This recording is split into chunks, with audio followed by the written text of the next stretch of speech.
क्या आपको पता है रात की ट्रेन में कर्टन क्यों नहीं खोलनी चाहिए? उस वक्त भारी बर्फ से पहाड़ ढके हुए थे। मैंने पहाड़ की तरफ देखा। वहां एक लंबी टांगों वाला बड़ा सा साया था जो घने कोहरे में मुझे इशारा कर रहा था। जब मैं सोच रहा था कि ये क्या चीज है, मेरे पापा का रंग सफेद पड़ गया। उन्होंने झट से कर्टन बंद कर दी। कांपते हुए मेरी मम्मी से कहा, वो आ गया, वो आ गया। वो पहाड़ से सीधा मुझे घूर रहा था। पापा ने दोहराया। उनकी आंखों में ऐसा डर था जो बयान नहीं किया जा सकता। मम्मी को शायद कुछ याद आ गया। वो एकदम से चौंक। क्या आपने गलत देखा? काफी साल बीत गए हैं। वो चीज तो कब की मर गई होगी। नहीं, शायद मैंने गलत नहीं देखा। ये सुनकर मम्मी का चेहरा भी सफेद पड़ गया। उन्होंने कर्टन में थोड़ा सा सुराख किया, धीरे से बाहर देखा।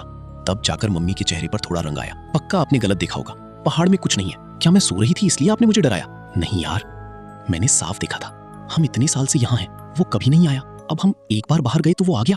तुम्हें पता है ये कौन सी जगह है? वहां से तकरीबन 200 किलोमीटर दूर हैं हम। हो सकता है मैंने गलत देखा हो। अगर वो जिंदा भी है तो इतनी दूर से कैसे पहुंचा? पापा को यकीन नहीं हो रहा था। उन्होंने फिर से कर्टन में से देखा। बस एक नजर। पापा कांप उठे।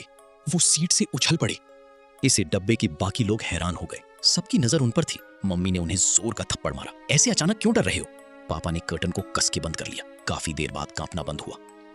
वो आ गया, सच में आ गया। पापा का चेहरा देखकर लगा ये मजाक नहीं है। मम्मी ने भी कर्टन के सुराख से देखा। अगले ही पल वो कांप उठी।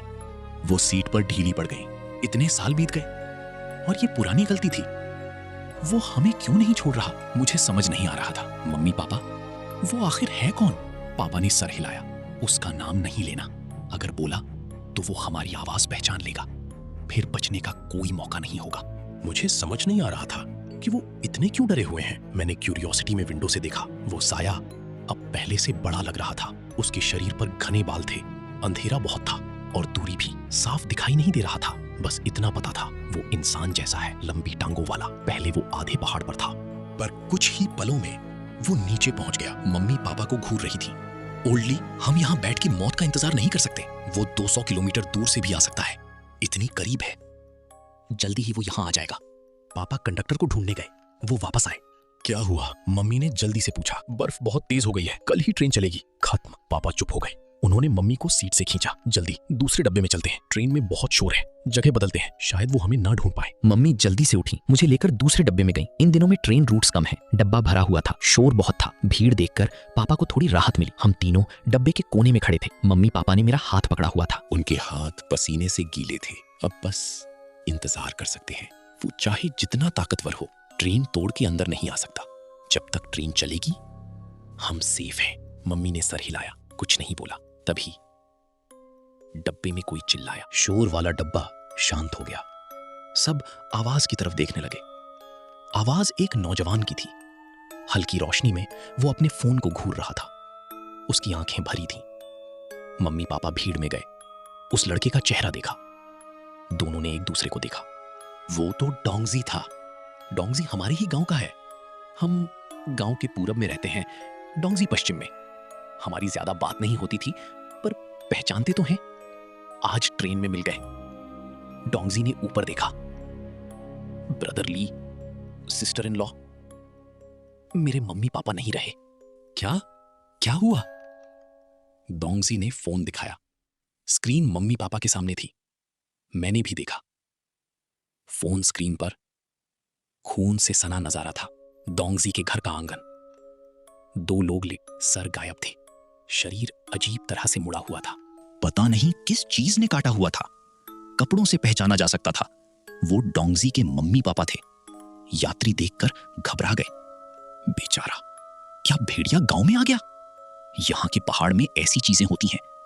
ऐसी जानवर को मार देना चाहिए। लोग फुसफुसाने लगे। सिर्फ मेरे मम्मी पापा चुप थे। ये मेरी 10 साल की जिंदगी में पहला ऐसा नजारा था। मुझे अच्छा नहीं लगा।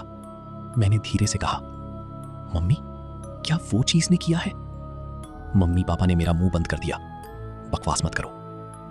डोंगजी को शायद सुनाई दे गया। उसने झट से सर उठाया। क्या बोला तुमने?